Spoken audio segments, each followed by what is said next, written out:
નમસ્કાર, આપ જોઈ રહ્યા છો PR24 crime alert news.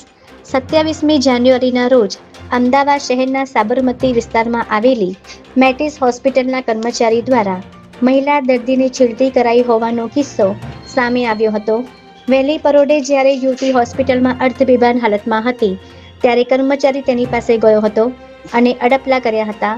Sabarmati વિસ્તારમાં રહેતી યુવતીએ પારિવારિક કારણોસર ઊંઘની દવા લઈને આપઘાત કરવાનો પ્રયાસ કર્યો હતો, જેથી તેને સારવાર માટે સાબરમતીની મેટિસ હોસ્પિટલ ખાતે ખસેડવામાં આવી હતી, જ્યાં યુવતીની હાલત વધુ ખરાબ હોવાથી તેને આઈસીયુ વોર્ડમાં દાખલ કરાઈ હતી।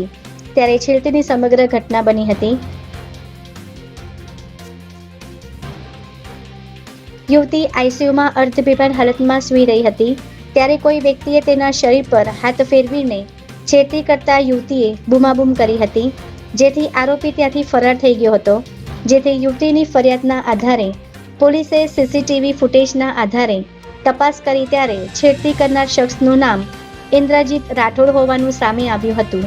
ત્યારે પોલીસે આરોપીની ધરપકડ કરી આગળની કાર્યવાહી હાથ ધરી છે।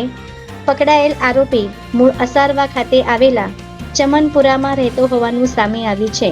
ત્યારે આરોપી વિરુદ્ધ અન્ય કોઈ ગુનો છે કે કેમ તેની તપાસ કરવામાં આવી રહી છે। જય હિન્દ, જય ભારત।